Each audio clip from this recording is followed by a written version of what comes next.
Tribalism is a major problem in our society.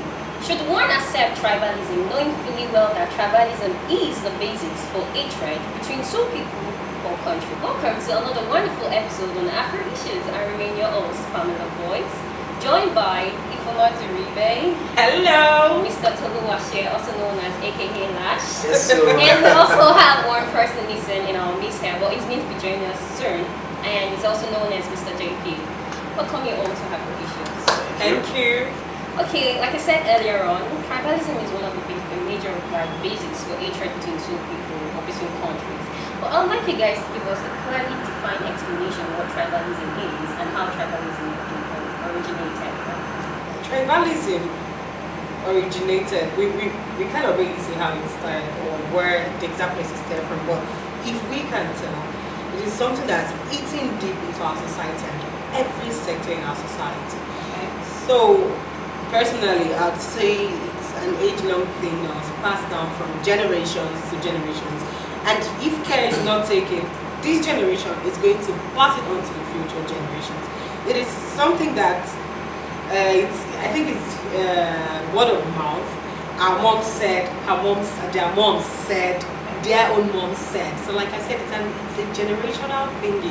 It's something that has passed down, or that was passed down to future generations. And if we do not put a stop or curtail it, it will get to the future and thereby destroy the future. Okay. Before we even get to the future. Alright. It's already putting destruction, so for me, that's Okay. that's what it is. Mr. Lash.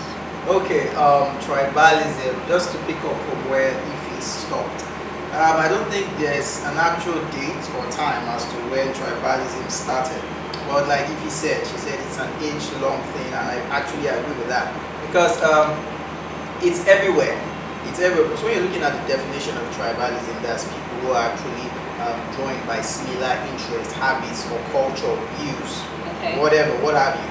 So now, looking at the world today, over time, the world has evolved into a place where people who have the same interests, who have the same values, who have the same beliefs, they tend to look out for each other more than people who have different views or opposing views from there. And we can see that it has actually eaten into our society, looking at the cultural differences that we have in the country today, looking at the Yoruba, the Igbos, the Irobos.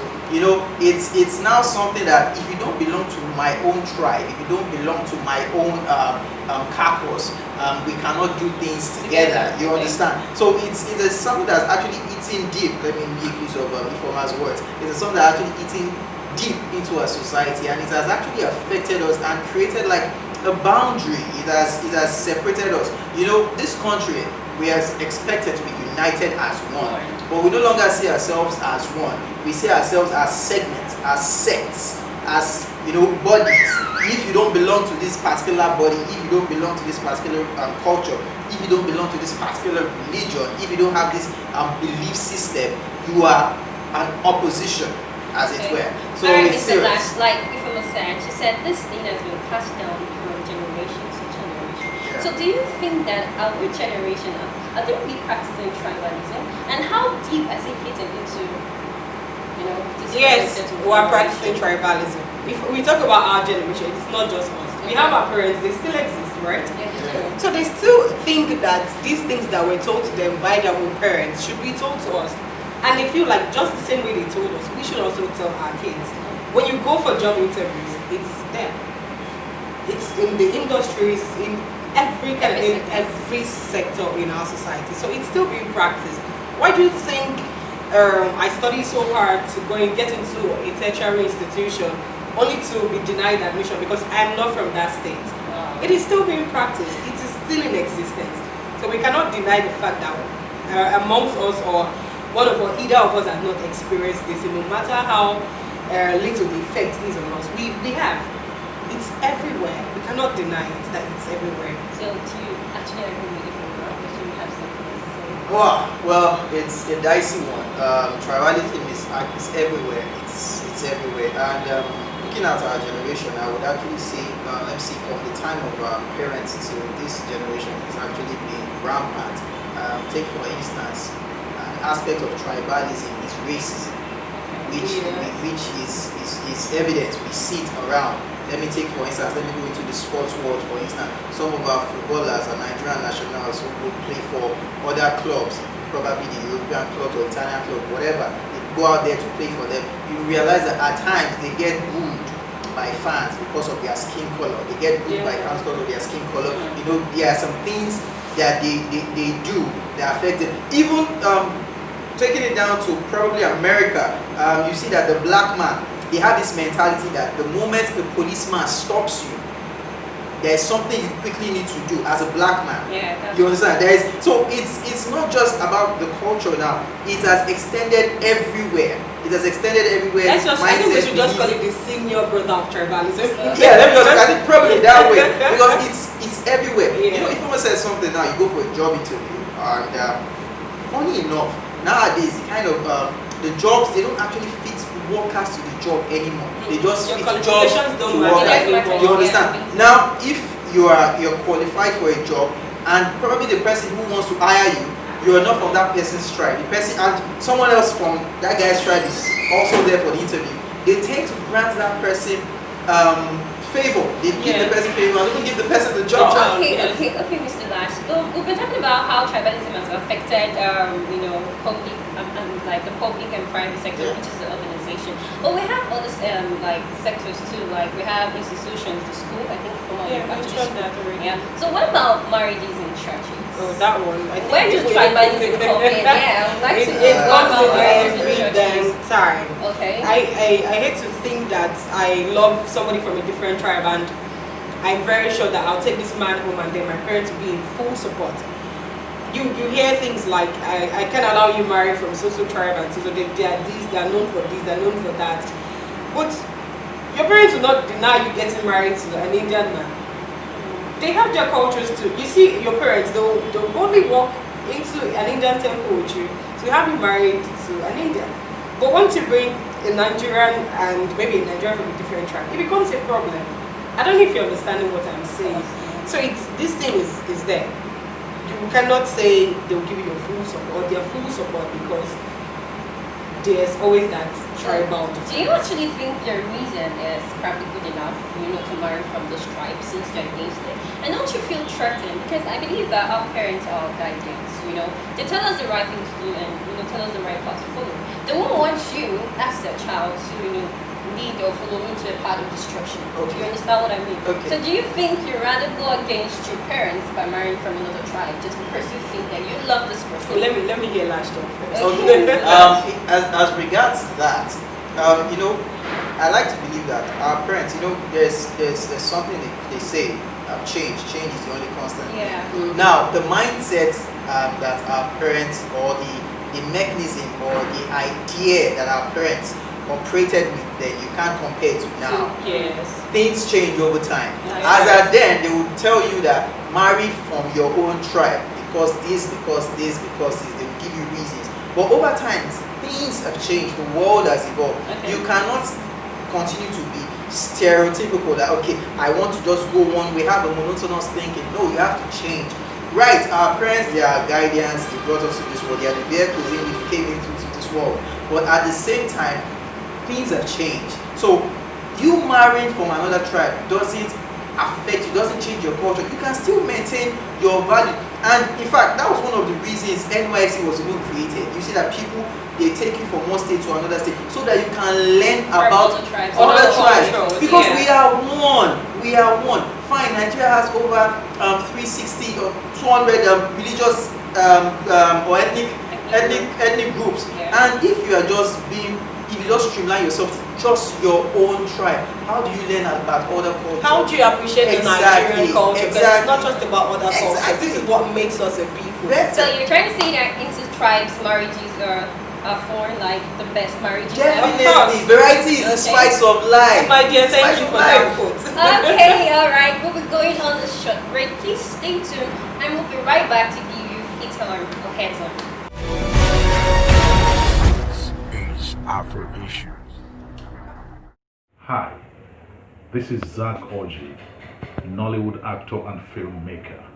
Keep watching and keep following Afro Issues. Imagine going back to school without teachers, texts, grades, and papers. Imagine the world without anyone, the sea without water, the ground without sand.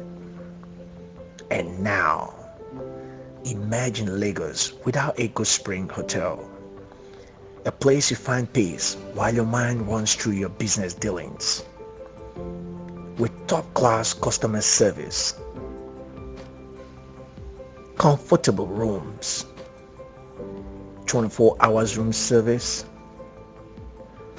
fitness center, security, exquisite restaurant and bar, and many more.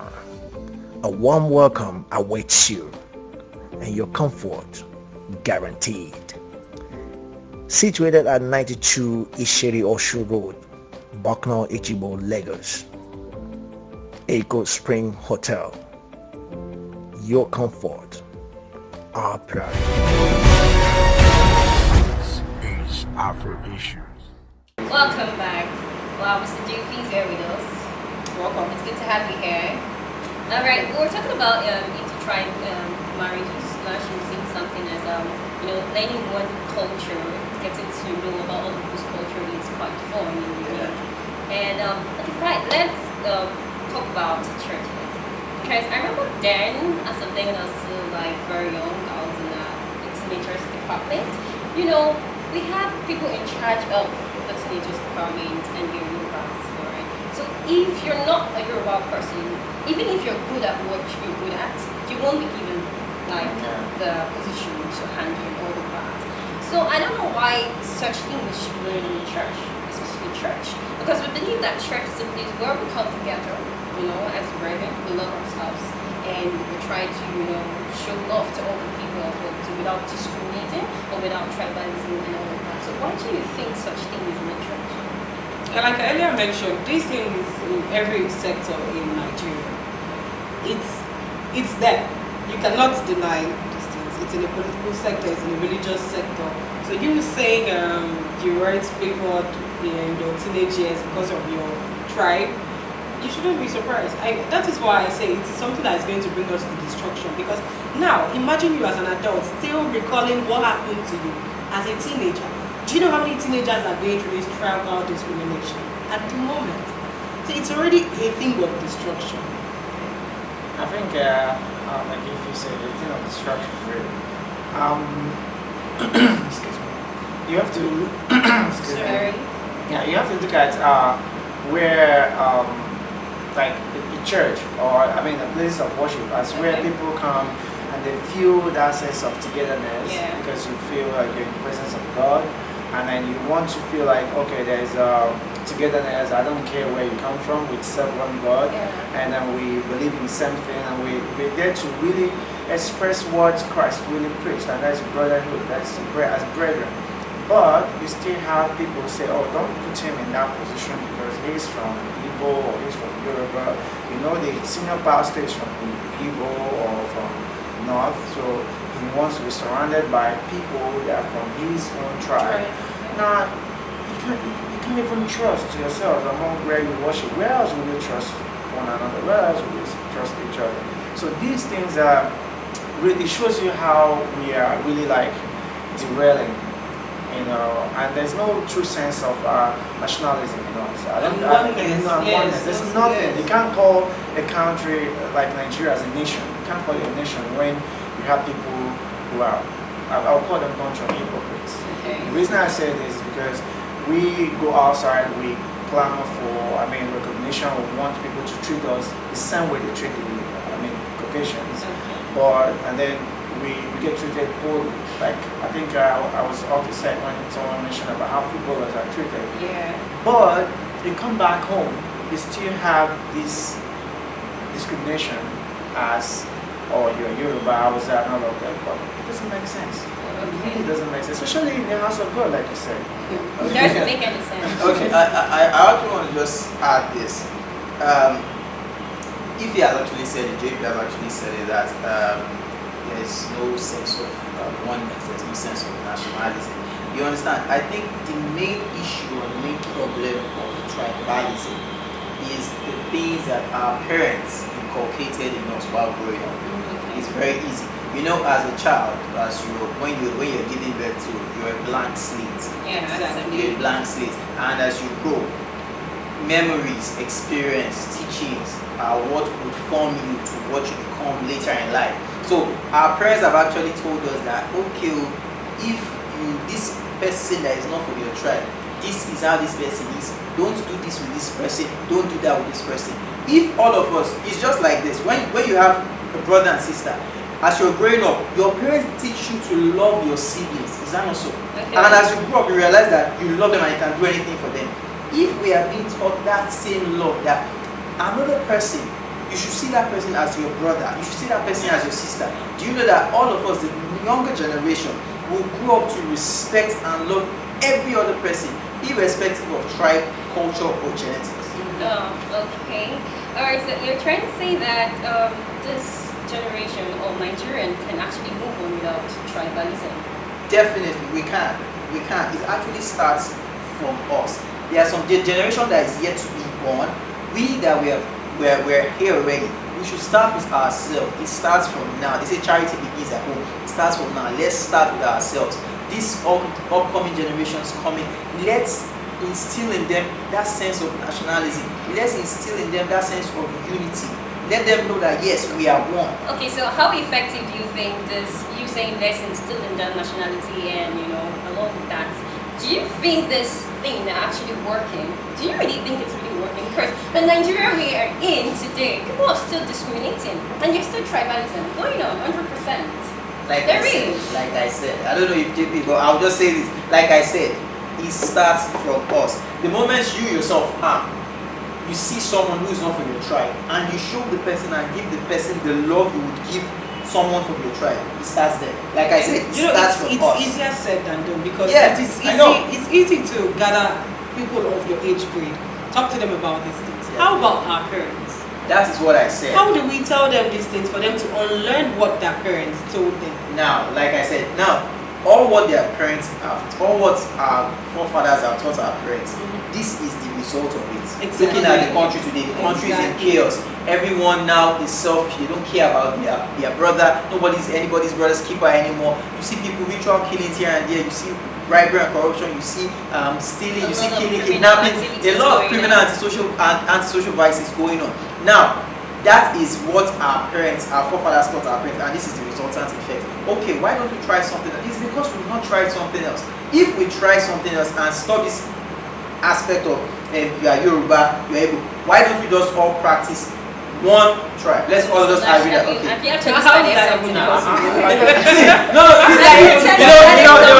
Well, that might be a fast stretch, but I think it's like a step forward. We might not abandon our values and beliefs because that's our identity. But since we all belong to the same roots, we are all Nigerians. You are Igbo, you are Yoruba, you are Hausa. At the end of the day, if they ask you what your nationality is, you will tell them you are Igbo. No, you will tell them you are what? You are Nigerian. So that Nigerian spirit is what we should be patriotic about. I think it starts from, like Last said something, it is our responsibility now as young people. And if we use the word that I was really struggling to remember, and that's unlearn. We have to begin to unlearn these things. Somebody inculcated this thing in our parents and they passed it on to us. We need to go back and say, look, it's wrong, whether you accept it or not. We have to start in different sectors. We want to look at our banking sector, our financial sector, where you go to, create a bank account. Someone is asking you, what is your religion? What is your tribe? That is absolute nonsense. You don't need to know my tribe before you take money from me and do your business. I'm putting money into your business. You take my money, but you're asking me my tribe before you take money from me. You're asking me my religion before you take money from me. These things will have to stop. Those sectors need to play a role. And as young people too, we need to begin to make decisions and stand strong. You can't say, okay, you want to get married to I'm sure you're from Western part of Nigeria. You want to get married to a girl from Igbo or Yoruba, and your parents say, I'm on Igbo. Can you imagine how that sounds? That's another thing. It's that tribal marriages should be encouraged. You earlier said that if we go against our parents' wishes concerning marriage, don't we think it will lead us in the path of destruction? I beg to differ. That is totally wrong. That is so. Are you getting married to the tribe or to the individual? You should look out for what is this person is built of, what are the person's traits, what are the person's characteristics, not the tribe this person is coming from or the tribe this person is from. If I'm gonna have a successful marriage living with a Yoruba or Yoruba person, then so be it. Why won't I do that? Yeah. What if my worst nightmare would be getting married to an Igbo girl or to a girl from my tribe? What it could be? You don't know. You just need to stick to what you believe in. What you're getting married to the individual, not the tribe. Not the tribe. Not the tribe. Okay, so what are the steps we can take in order for us to manage, control tribalism? I just mentioned it's a tribal marriage. So please, if you love me and you have to consider my tribe, come and marry me. Leave that thing. I'm very much available. Very much available. All right. I think another thing is tolerance. Let's just learn to tolerate ourselves. Yeah, we should preach love to. Let's just tolerate ourselves, irrespective of our tribe, our religion, our values, our belief system, whatever. Let us tolerate each other. I think it starts from there. The moment we can tolerate the other person next to us, it extends. It's going to be like a chain reaction that extends to everywhere. And at the end of the day, yeah, and I think this thing about generalization should be stopped too. If you have a problem with an individual, say it's the individual, not one Calabar person or one Efik person or one Igbo person or one Yoruba person did this to me. It's a Yoruba thing. and no. the next thing they tell you, that's how they That's how they do. I think it comes to all of us. The religious people and religious leaders, they have these things at their hands. They can preach these things in the church or worship places. Make people understand that we are one. It doesn't matter your religion, it doesn't matter your tribe. We are one. Look at people as individual, who they are, what they represent, and that's what it is. It doesn't matter where you come from. And if someone commits a crime, treat that person that he has committed a crime. Don't say, oh, I'm a Igbo, that's how they behave. Or I'm a Yoruba, that's how they are peculiar with that kind of crime. We know them. There's nothing like that. We must begin to practice true nationalism. And then if you have a chance to go vote for the right person. Forget about where he or she comes from. If the person is the right person you think will fix the economy of the country, don't take money, vote for the person. Don't consider his religion or his tribe. Vote for the future of your children, and it starts from us. We have to really begin to make that change. Okay, tribalism shouldn't be about the reason why you shouldn't get married or why you shouldn't be involved in important activities. And one of our popular musicians sang it to us, Lucky Dube, right? Different colors, one people. We're one Nigeria, so we should live together in peace, oneness, and in love. Alright, it's a wrap on today's wonderful episode. Join us same time next week, and don't forget to visit our page showing on the screen below. I remain your host, Pamela Boyce. Bye. Subscribe.